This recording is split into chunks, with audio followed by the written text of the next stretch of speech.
Bien chicos, entonces vamos a hacer ahora el siguiente ejercicio que va a poner en práctica absolutamente todo lo que hemos visto en la teoría. La posición para todo instante de tiempo de una partícula está dada por la siguiente función, ¿sí?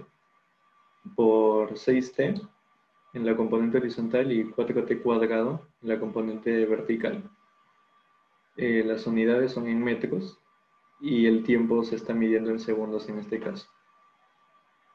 Bien, entonces el ejercicio nos pregunta lo siguiente, ¿no? Primero nos pregunta la velocidad y la aceleración para todo instante de tiempo. ¿Ok? Vamos a hacer eso entonces. El inciso A nos preguntaba la velocidad y la aceleración, ¿ok? Bueno, la velocidad no es otra cosa que la derivada de la posición respecto del tiempo. Así que me gustaría saber eso de ahí, ¿no? Yo les había dicho que derivar un vector no es nada del otro mundo, ¿no? Derivar un vector simplemente es derivar componente a componente. Entonces eso de ahí va a ser igual a lo siguiente, ¿no? Va a ser igual a la derivada de 6t, coma, la derivada de la segunda componente. Por si lo han notado, yo separo las componentes de los vectores usando coma, ¿sí? No utilizo punto y coma, utilizo simplemente coma. Y cuando quiero expresar la idea de decimal, utilizo el punto decimal. ¿Ok? Solo para aclarar. Bien, entonces la derivada de 6t es simplemente 6, la derivada de 4t cuadrado es 8t. Ahora, importante siempre, chicos, como estamos en física, se tienen que decir las unidades en la respuesta final. Sí, chicos, en la respuesta final se tienen que decir las unidades. En el procedimiento no importa, pero en la respuesta final al menos.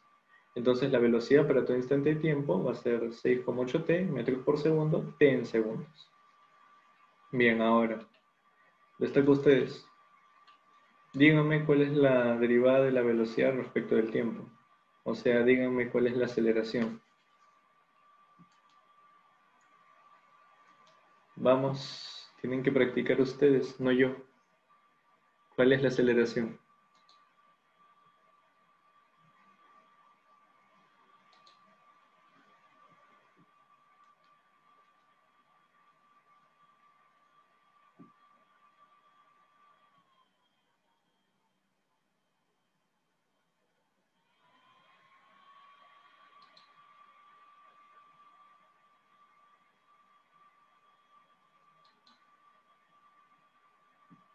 Creo que estoy teniendo problemas de nuevo para que cargue el chat. O es que ninguno me está contestando, no lo sé. Pero a ver, vamos. Más allá de que ustedes contesten o no contesten en el chat, es importante que hagan estas cosas ustedes mismos. ¿Cuál es la aceleración para todo instante de tiempo?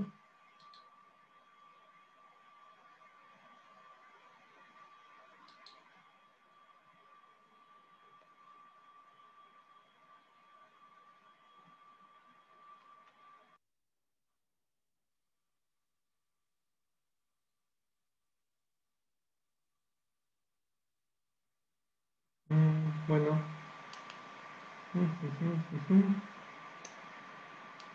No me carga el chat de momento, así que vamos a continuar, ¿ok?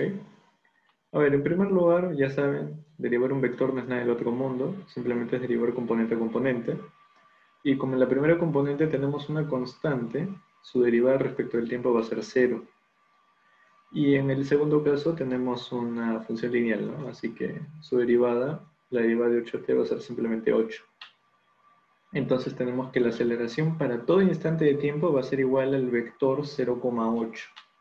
0,8 ¿qué? 0,8 metros por segundo cuadrado y t en segundos. Acá se puede ver un poco bobo indicar el tiempo cuando claramente hemos llegado a una expresión que no depende del tiempo. Aún así, chicos, aún así yo hago énfasis en el hecho de que, miren lo que hemos conseguido, ¿no? Hemos llegado a que la aceleración en todo momento va a valer lo mismo, va a valer 0,8. O sea, la aceleración es constante. Y acá quiero aclarar algo, ¿no?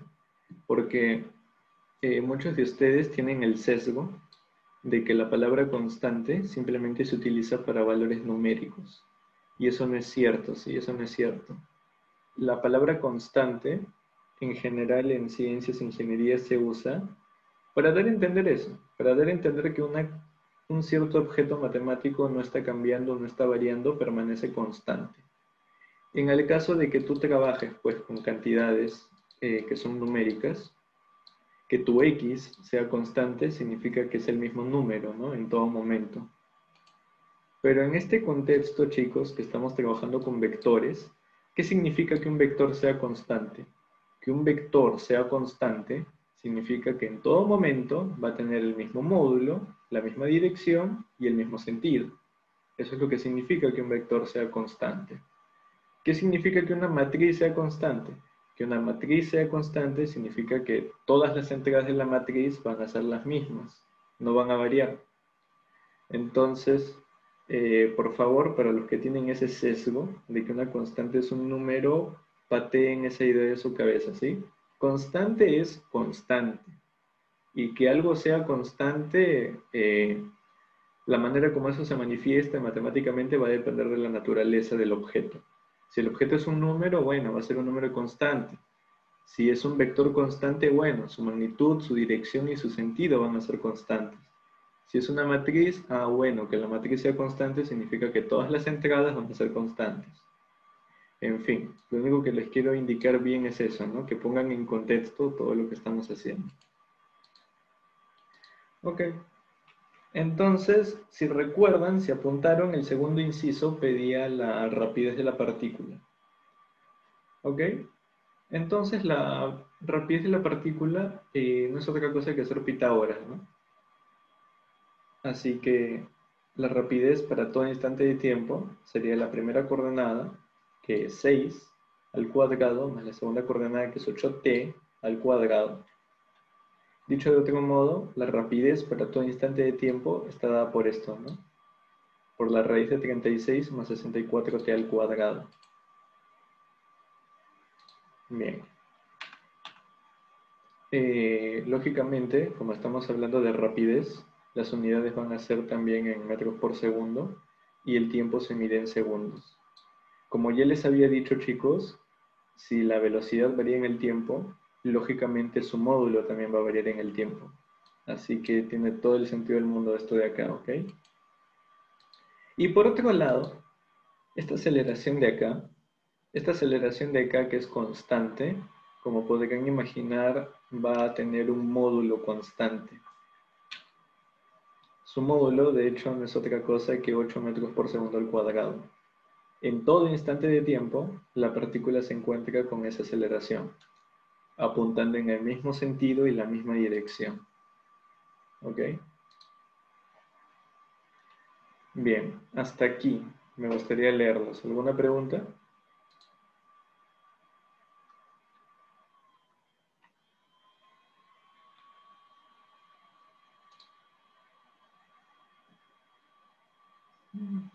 Siempre tengo dificultades con el chat que no me carga.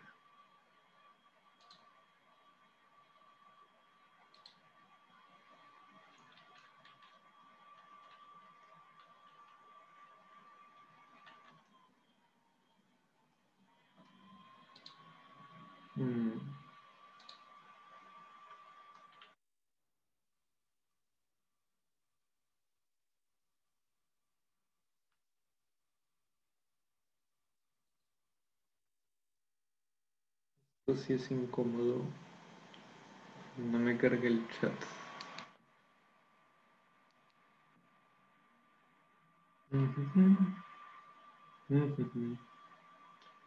A ver, tal vez si dejo de compartir pantalla.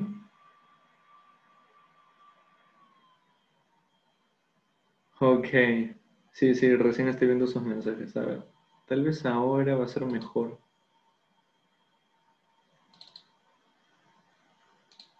Sí, ya está. Ahora sí ya me cargan sus mensajes. Medio raro esto.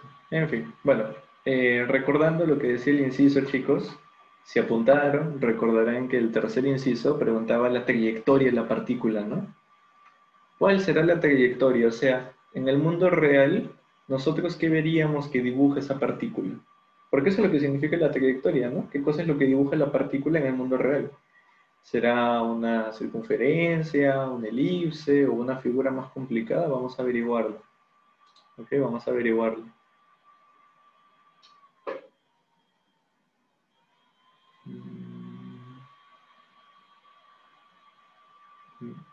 Ok, he recibido una pregunta interesante. ¿A qué se refiere un vector que une la posición inicial con la posición final? Eh, entiendo vagamente lo que quiere decir esa pregunta, así que te pediría que por favor me expliques un poco más a qué va tu pregunta. Ah, exactamente qué me estás preguntando. No entiendo muy bien. Sobre el desplazamiento. Claro, lo que ocurre es que el desplazamiento simplemente es esto, el cambio de la posición, ¿no? El desplazamiento es el cambio de posición de una partícula. Por ejemplo, mi puño inicialmente está acá y luego está acá. Entonces el vector, sí, el vector que apunta de la posición inicial a la posición final, eso de ahí es el desplazamiento, ¿sí? Por definición, ese es el desplazamiento.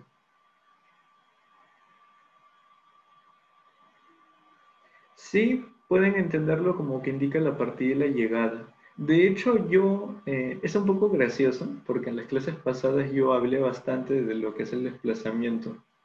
De hecho, yo les había dicho bastante que los vectores en sí son desplazamiento.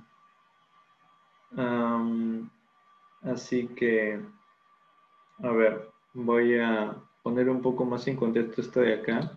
Ya que me lo están preguntando y están haciendo la curiosidad, creo que vale la pena intentar dar un poco de luz en el tema.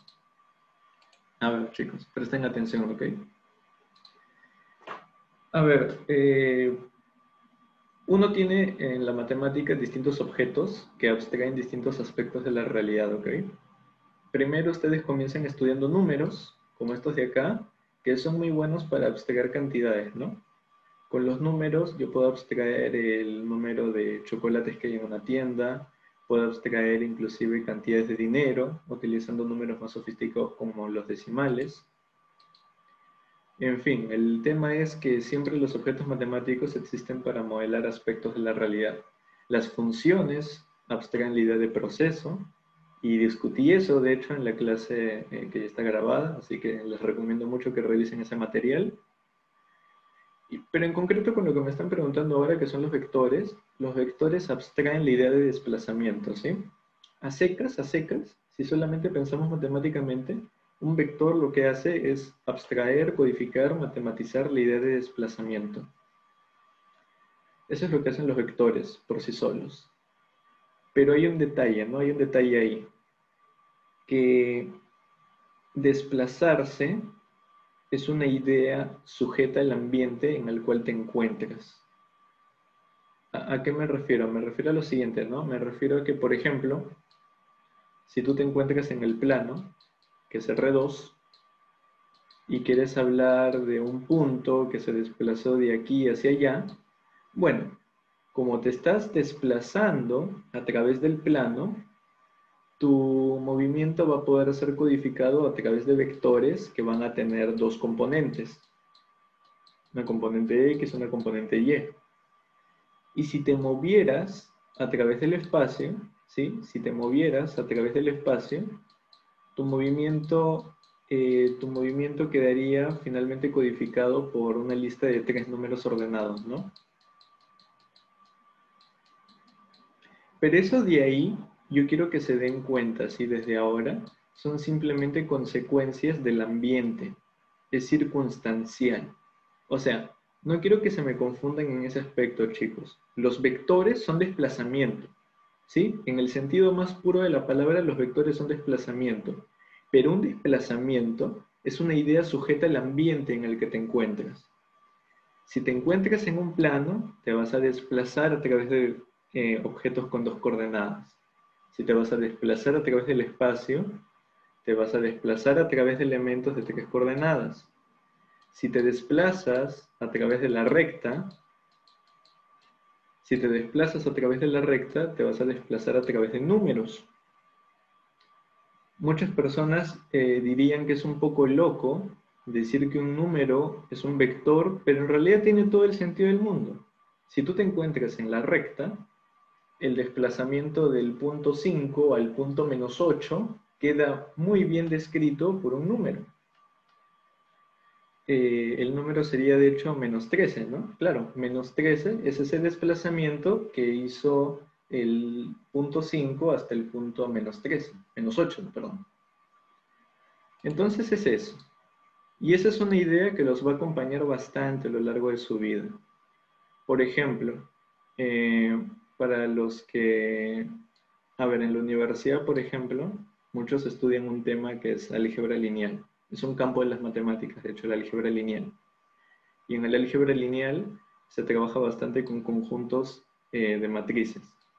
Matrices de un tamaño m por n, por ejemplo, ¿no? Con m filas, n columnas. Y ahí hay muchos estudiantes que se marean por esto de acá, ¿no? Hay muchos estudiantes que se marean porque les dicen que las matrices son vectores. Y los estudiantes se quedan, ¿qué? ¿Las matrices son vectores? ¿Cómo es eso posible? Si una matriz tiene un montón de números y a mí me dijeron que los vectores solo tienen 2 o 3 números como mucho. No, es que ese es mi punto, chicos, ese es mi punto. Pensar que un vector es una lista de 2 o 3 números es una idea muy infantil de lo que es un vector. Un vector es un desplazamiento y un desplazamiento está sujeto al ambiente en el que te encuentras. Si tú te encuentras en el universo de matrices y te quieres mover de la matriz A a la matriz B, ¿cómo te vas a mover? Te vas a mover a través de una matriz. Ese vector, ese desplazamiento queda codificado por una matriz. Y si estuviéramos en el universo de los números complejos, lo mismo. Si te quieres mover de un número complejo Z a otro número complejo W, tu desplazamiento va a estar dado por un vector y ese vector se va a manifestar como un tercer número complejo, digamos X. Nosotros en física, no deben olvidar eso, tenemos el propósito de intentar entender cómo funciona la realidad. Como nuestro propósito es tratar de entender cómo funciona la realidad, abstragamos el espacio de la manera más natural posible, con R3. El desplazamiento de los objetos, las velocidades a las cuales se mueven, todo queda dentro de R3. Y es debido a ese ambiente que consideramos, porque nuestra mente es entender la realidad, que finalmente todos nuestros vectores se manifiestan como listas de 3 numeritos. Pero no es que un vector sea 3 numeritos. Como les digo, un vector es desplazamiento y ese desplazamiento se va a manifestar de distintas maneras en función al ambiente. En nuestro caso, consideramos que el ambiente es R3 porque nuestro propósito es entender a la realidad. ¿Está más claro? Los leo en el chat.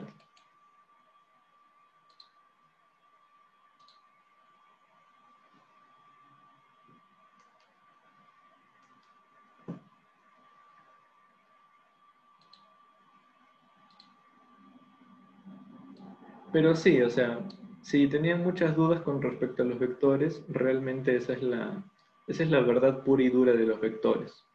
Los vectores son simplemente objetos matemáticos que abstraen perfectamente la idea de desplazamiento. Pero desplazarse es una idea sujeta al ambiente en el que te encuentres.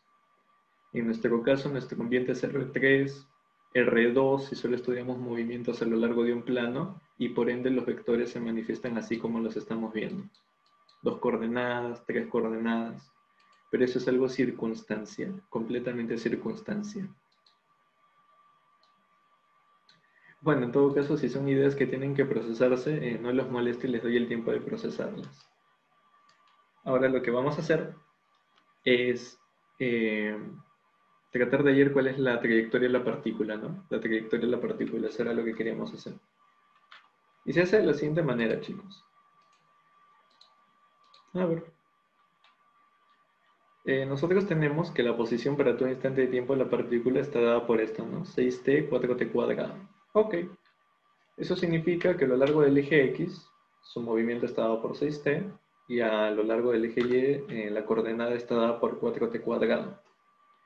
¿Qué tenemos que hacer para saber cuál es la trayectoria de la partícula? Lo que tenemos que hacer es eliminar t. Lo que tenemos que hacer es eliminar el tiempo. ¿Cómo hacemos eso? Muy fácil. Lo hacemos, ¿cómo nos deshacemos de t? Nos deshacemos de t de la siguiente manera. Colocamos t solito y vemos que t solito es x sextos. Y finalmente, ¿qué hacemos? Finalmente reemplazamos esto de acá en esta expresión y tendríamos una ecuación simplemente en función de y y de x. Pero ¿cómo llegué eso de ahí? Siempre esa es la estrategia. Te tienes que deshacer del tiempo. Y una buena manera de deshacernos del tiempo es dejándolo solito, aislándolo. ¿Ok? Entonces,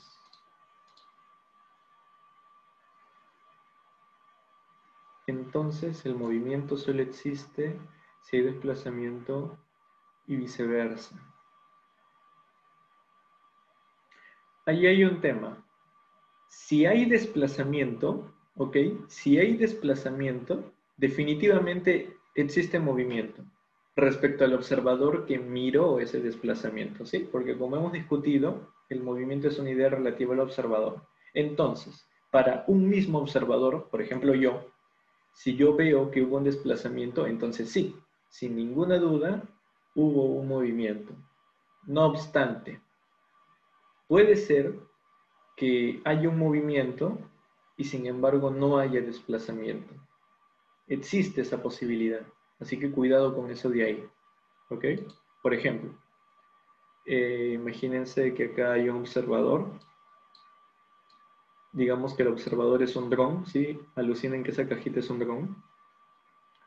Y para el instante inicial, en el cronómetro configurado en el dron observa que la partícula está acá, ¿sí? Traza su eje de coordenadas, el dron no sé qué era, pero sabe que la partícula está ahí. Y para un instante de tiempo posterior, digamos 3 segundos, el dron puede ver que la partícula está ahí. Sí, va a depender mucho de cuál es tu observador, porque no podemos hablar de movimiento sin especificar el observador. El observador es muy importante para hablar acerca del movimiento, ya que el movimiento es relativo. Van a haber personas que van a observar una cosa y van a haber personas que van a observar otra, como el movimiento de acá que les había dicho de mi celular. Respecto a mí, este celular no se mueve porque no estoy moviendo mi mano, y cuando muevo la cámara de la laptop, el celular sigue sin moverse para mí, pero sin embargo para ustedes sí se mueve. Y es por eso que es importantísimo resaltar cuál es el observador al momento de hablar de un movimiento, ya que en función del observador va a variar el movimiento, y no solo eso, sino que si prestas atención en el ejemplo que te estoy dando, vemos que inclusive eso del desplazamiento puede ser engañoso, ya que para este dron, ¿sí? Para el instante inicial la partícula se encuentra acá, y para el instante 3 segundos la partícula se encuentra ahí. Si la única información que tiene el dron es la posición de la partícula en esos 2 instantes de tiempo, la conclusión a la que llega el dron es que el desplazamiento de la partícula es 0. ¿Y esa información es suficiente para decir que la partícula no se ha movido? No, falso. Puede ser que en el transcurso de esos 3 segundos la partícula se fue a la derecha y luego volvió, y justo cuando se detuvo, ahí vuelve el dron y mira. ¿Te das cuenta? Entonces, cuidado con eso de ahí, en general todos, chicos, ¿ah? Todos tengan cuidado con eso de ahí. Que no exista desplazamiento no significa que no hubo movimiento. Pero por otro lado, que un observador vea un desplazamiento, eso sí, sin lugar a dudas significa que hubo un movimiento, significa que hubo un cambio en la posición. Espero que haya quedado más claro eso de ahí. Igual, cualquier duda, díganla, chicos, ¿ah? No se palteen en preguntar lo mismo. Yo soy lo suficientemente inteligente para entender que si preguntan lo mismo es porque no lo expliqué bien, así que lo tengo que explicar mejor. Ok. Bien, entonces, estábamos discutiendo cómo hallar la trayectoria, ¿no? Y la estrategia es sencilla. Para hallar la trayectoria lo que tengo que hacer es deshacerme del tiempo. Una buena manera de deshacerme del tiempo es aislándolo. Y eso es lo que hago. Eso es lo que hago. Esas son las ecuaciones paramétricas. Ahora tenemos que eliminar el tiempo y lo despejamos de la siguiente manera. Reemplazamos y nos damos cuenta que la ecuación de la trayectoria es x al cuadrado sobre 9.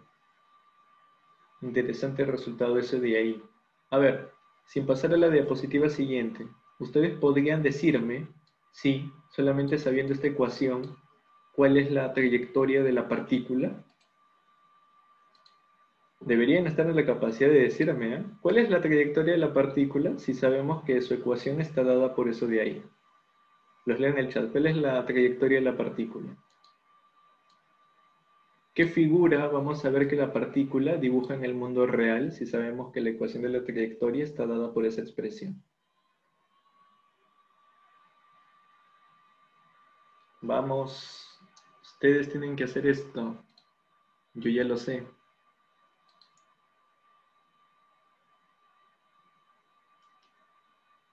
Si sabemos que la ecuación de la trayectoria es esto de acá, ¿alguien podría decirme por favor cuál es la trayectoria?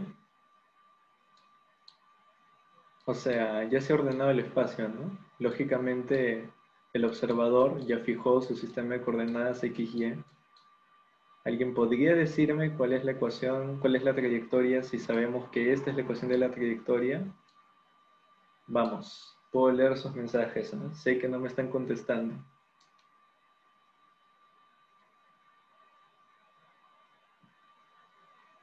Una recta. Ok.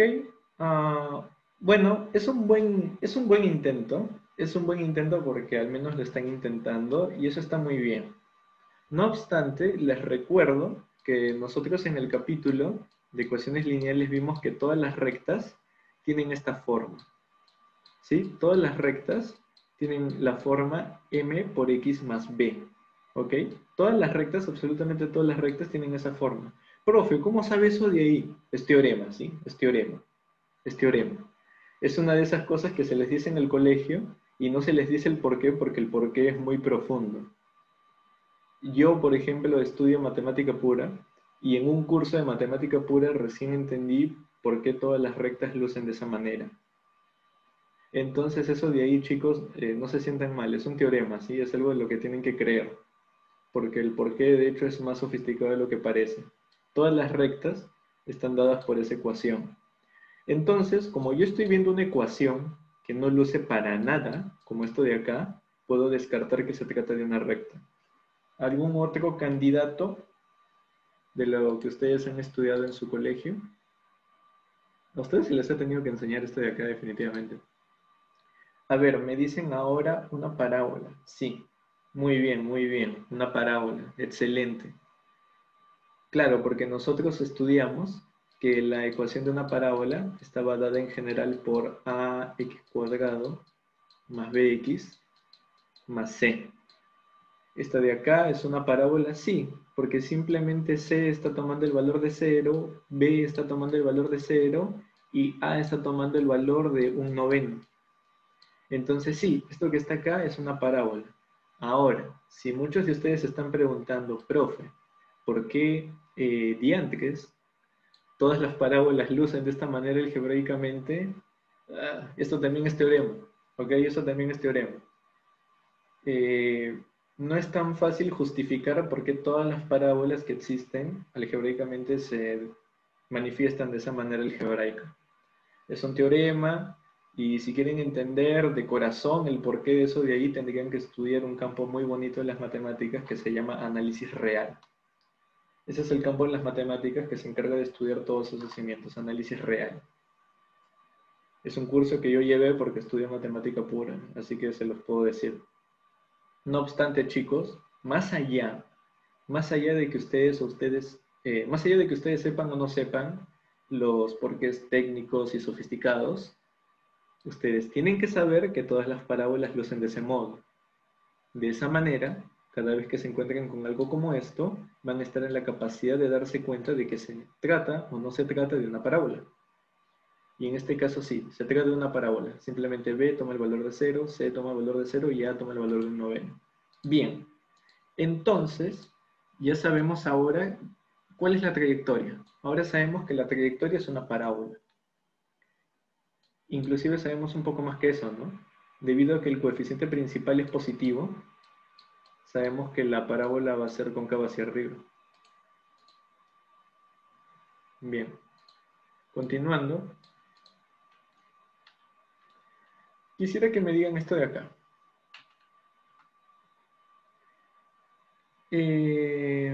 A ver, se nos está acabando el tiempo, así que voy a iniciar una nueva sesión y les voy a decir la pregunta, ¿ok?